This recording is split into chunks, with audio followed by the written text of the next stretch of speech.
Pixar, the creative force behind classics such as this, and this, has perfected a unique photorealistic style that balances cartoonish elements with a lifelike quality. Most things look and feel like they should exist in the real world, like this finger movements while Paul is playing the piano in Soul, or these hairs on Sully's arm from Monsters Inc.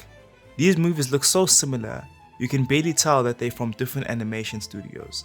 But when you look at these movies, it's clear that something different is happening. The lights don't just illuminate, they reveal a texture. This tree in the background isn't out of focus, it's just got a simplified look. And this hair looks more like brushstrokes rather than human hair. These films are a part of a new trend that's steering animation away from replicating the real world and into something new. Creating stunning CG animations involves the talent of numerous dedicated artists, each focusing on specific tasks such as rendering. Rendering is the step where a computer processes various inputs like geometry, textures, lighting, and camera angles using complex calculations to transform all this data into a final image such as this one.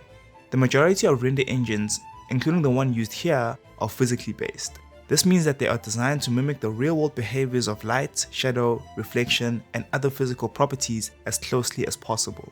This style of rendering is a hallmark of Pixar's work, traceable even to their earliest film. For instance, Rex is rendered in such a way that he appears as though he could exist in our real world. In every creative meeting, the Pixar look has been a recurring topic of discussion. This look, synonymous with high quality and box office success, has become a coveted standard in the industry, with many striving to emulate the Pixar aesthetic. Movies such as Monsters House and A Christmas Carol originally aimed for a more stylized appearance, yet they ultimately gravitated back towards the familiar, physically based rendering style.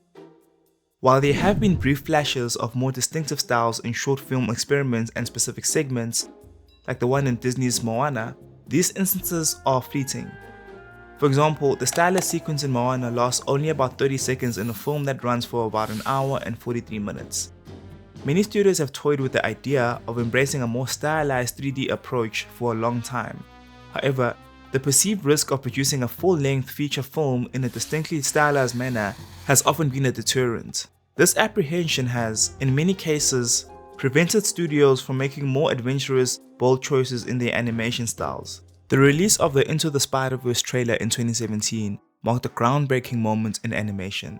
The film showcased simplified graphic bursts reminiscent of comic book panels, with an absence of motion blur or depth of field, and every aspect, from characters to environments, was brimming with texture.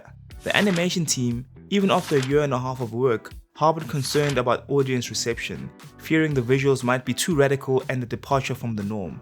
But instead of leaning into the safe, physically based rendering look, Into the Spider-Verse chose to use non-photorealistic rendering. To pull this off, they essentially had to break their physically based renderer. Instead of inputting data from lights, cameras, materials, and receiving a realistic looking render, they combined all of that data with custom data parsers that tweak things like the focus plane or the way the light worked in an image. This combo allowed the renderer to produce stylized results.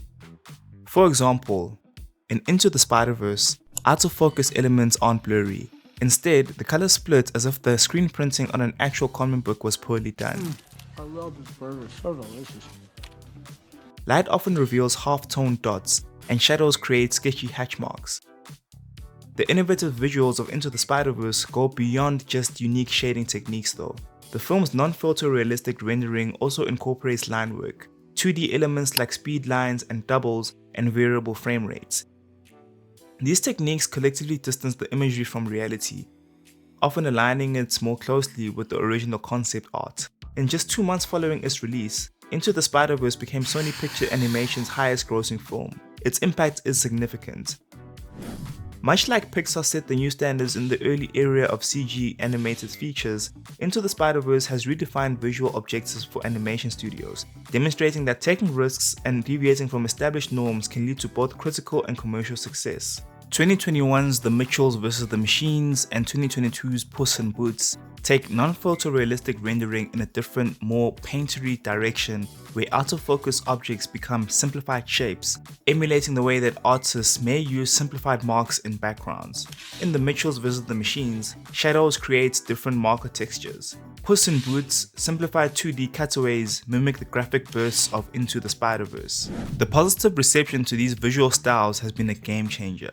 People appreciated how good these films looked and how they distinguished themselves from the norm. This shift is particularly exciting because it underscores the essence of non-photorealism in animation. It allows animated movies to harness their unique qualities and be as boundless and varied as the imagination permits. If you enjoyed this video and find it informative, please consider subscribing to the channel, and I'll see you in the next one.